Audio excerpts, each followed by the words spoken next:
അസുരൻ്റെ പ്രണയം 2. അവതരണം ഷിബു ജോസഫ്. രചന വിദ്യാവസൻ. അതെ, രണ്ടും കൂടി ടോം ആൻഡ് ജെറി കളിക്കുവാണോ? അറിയാൻ മേലാത്തോണ്ട് ചോദിക്കുക. സത്യത്തിൽ നിങ്ങൾ ഭാര്യ ഭർത്തു തന്നെയാണോ? പുരുഷോത്തമൻ രണ്ടുപേരെയും നോക്കി ചോദിച്ചു. അത് പിന്നെ രണ്ടുപേരും തെറ്റ് ചെയ്തു, അതിൽ ഒരാൾക്ക് മാത്രം ശിക്ഷ കിട്ടുക, അത് തെറ്റല്ലേ? ദശ ചോദിച്ചു. നീ അഡ്വക്കേറ്റാണ്, നീ എന്തുകൊണ്ട് ഇങ്ങനെ വാശി കാണിക്കുന്നു എന്നെനിക്കറിയില്ല. പക്ഷെ ഒന്ന് മാത്രം ഞാൻ പറയാം, ഈ കേസ് പറഞ്ഞ് ഇവിടെ നിങ്ങൾ തല്ലിപ്പിരിഞ്ഞാൽ പൊന്നു മക്കളെ, രണ്ടിൻ്റെ മുട്ടുകൾ ഞാൻ തല്ലി ഓടിക്കും, പുരുഷോത്തമൻ ആവേശത്തോടെ പറഞ്ഞു. അത് പിന്നെ അച്ഛ, ഒരു വശത്ത് മാത്രം നോക്കുന്നു, ആരും മറ്റേ വശം നോക്കുന്നില്ല, അതിൻ്റെ സങ്കടം മാത്രം. ഏട്ടനും അങ്ങനെ നോക്കിയപ്പോൾ ഒരു സങ്കടം, അത്രേ ഉള്ളൂ, ദശ പറഞ്ഞു. മോളെ, നീ ചോദിച്ചില്ലേ പെണ്ണിന് എന്ത് ശിക്ഷയാണ് കിട്ടാൻ പോകുന്നതെന്ന്? നിനക്കറിയാത്തൊന്നുമല്ലല്ലോ. ആ കൊച്ചിൻ്റെ ജീവിതം ഇനി എന്താകും? പിഴച്ചവൾ എന്ന് പിഴച്ചവൾ തന്നെ. അതുകൊണ്ട് ഇതിൽ രുദ്രൻ ചെയ്തതാണ് ശരി.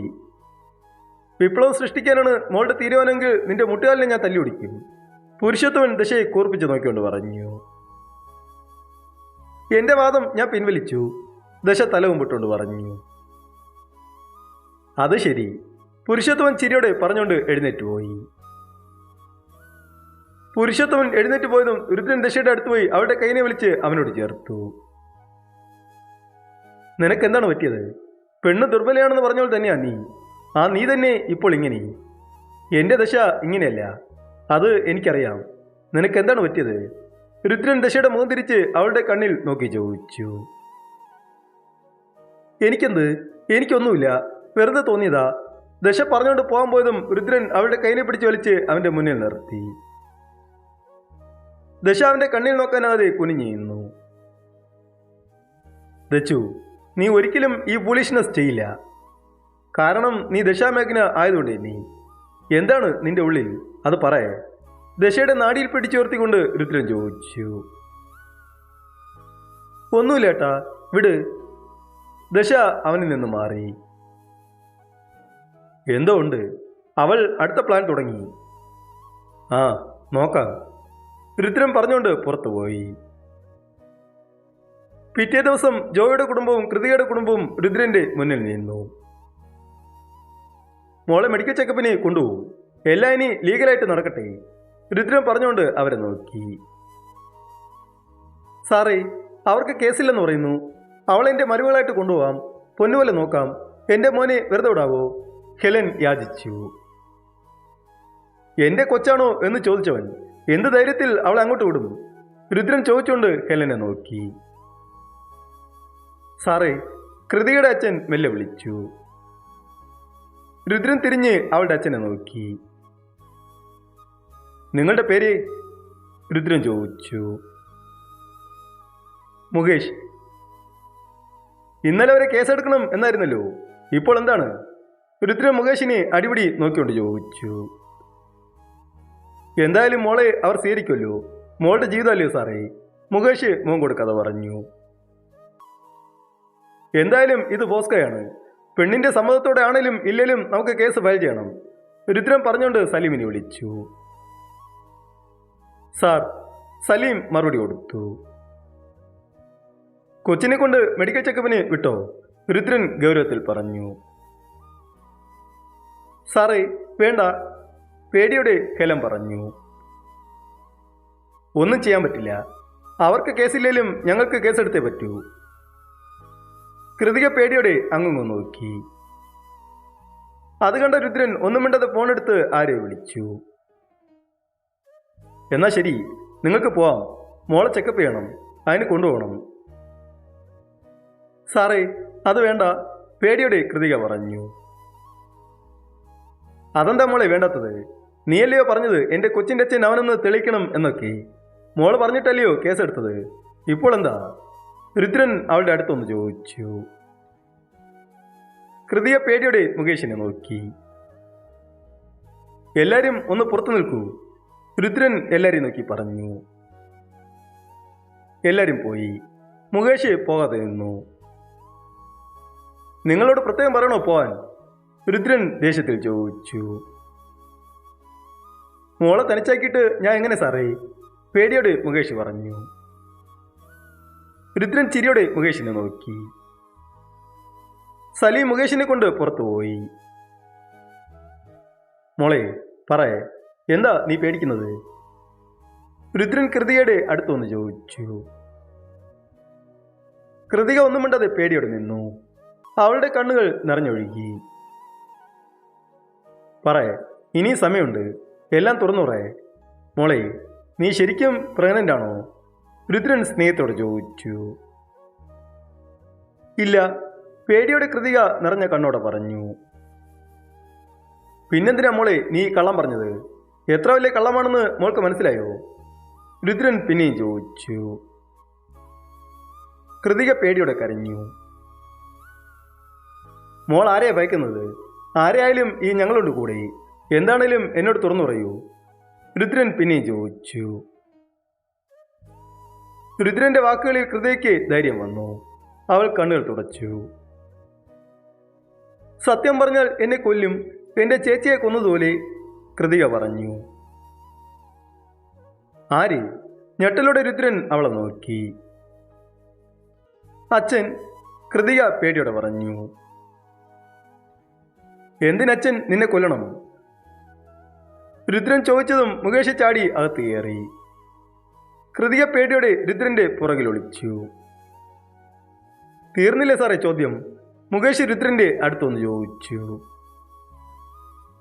സാറ് പോണം, തുടങ്ങിയതല്ലേ ഉള്ളൂ. രുദ്രൻ മീശി പിരിച്ചുകൊണ്ട് ചിരിയോടെ പറഞ്ഞു. ചോദ്യം ചെയ്യലൊക്കെ മതി സാറേ, നിങ്ങൾക്കൊരു സ്വഭാവമുണ്ട്. വാദിയെ പ്രതിയാക്കും, പ്രതിയെ വാദിയാക്കും. അതെന്തായാലും ഇവിടെ വേണ്ട, കേസ് പിൻവലിച്ചു. കൃതികയെ പിടിച്ചുകൊണ്ട് മുകേഷ് പറഞ്ഞു. കൈയെടുക്ക് സാറേ, ഞാൻ ചോദ്യം അവസാനിപ്പിച്ചിട്ടേ അവളെ വിടൂ. ഇത് രുദ്രദേവാണ്. തീരുമാനമെടുത്താൽ അതിന് തടസ്സം നിൽക്കുന്നത് അപ്പനായാലും അവസാനമാണ്. അതുകൊണ്ട് മുകേഷേ, പുറത്തു പോയിരിക്കേ. കൈനെ തട്ടിമാറ്റിക്കൊണ്ട് ദേഷ്യഭാവത്തോട് രുദ്രൻ പറഞ്ഞു.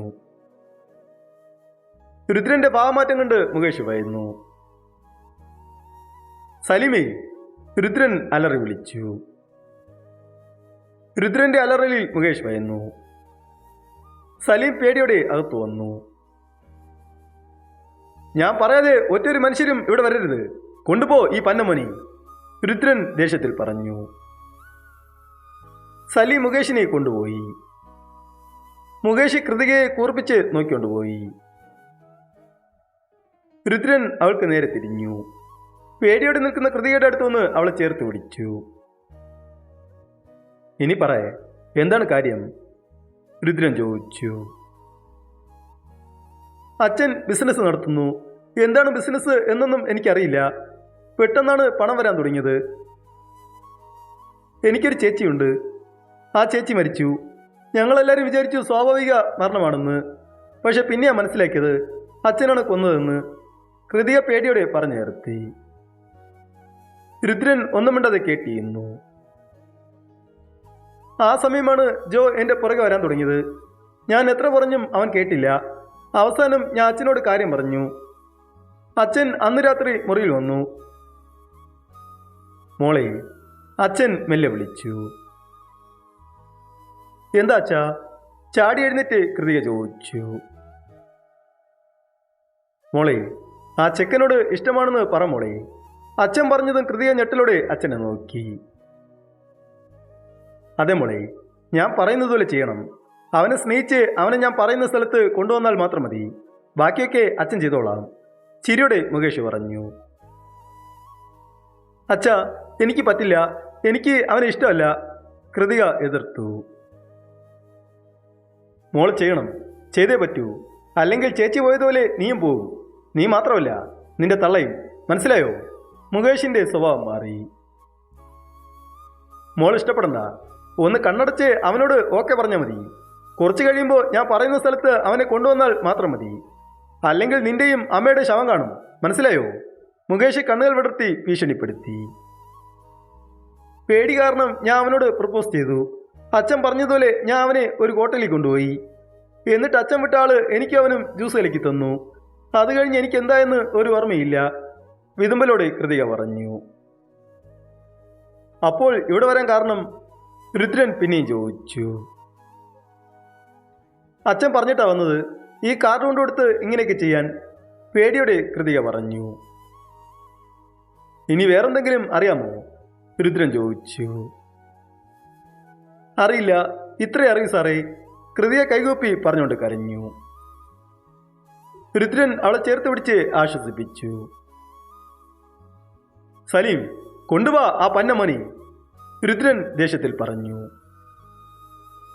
സലീം മുകേഷിനെ കൊണ്ട് രുദ്രന്റെ മുന്നിൽ നിർത്തി.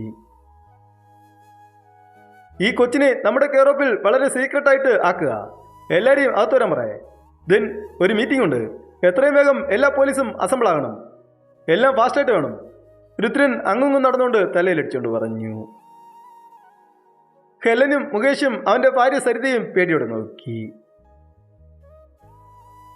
രുദ്രൻ മുകേഷിന്റെ കോളറിൽ പിടിച്ച് മുന്നിൽ നിർത്തി ദേഷ്യത്തിൽ തല്ലി.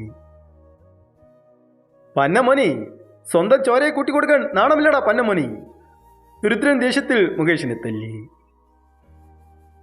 രുദ്രനെ സരിത ഞെട്ടലോടെ നോക്കി. പെങ്ങളെ, മൂത്തമ്മളുടെ മരണം കൊലപാതകമാണ്. ഈ പന്നമ്മന്റെ പ്ലാനാണെല്ലാം. ഇനി തെളിയിക്കണം എന്തിനു വേണ്ടിയെന്ന്. ഇവ മാത്രമല്ല, ഇവൻ ആ ചങ്ങലയിൽ ഒരു കണ്ണി മാത്രമാണ്. കണ്ടെത്തണം, രുദ്രൻ പറഞ്ഞുകൊണ്ട് മുകേഷിനെ ആഞ്ഞു തല്ലി. സരിത ഞെട്ടലോടെ ഭിത്തിയിൽ ചാരി തളർന്നു നിന്നു. ഹെലൻ ഓടിപ്പോയി സരിതയെ താങ്ങി. ആ സമയം സാർ, ഒരു സ്ത്രീ ശബ്ദം കേട്ടു. രുദ്രൻ ഉൾപ്പെടെ എല്ലാവരും തിരിഞ്ഞു നോക്കി. മുന്നിൽ ദശയെ കണ്ട് രുദ്രൻ ചിരിച്ചു. തുടരും.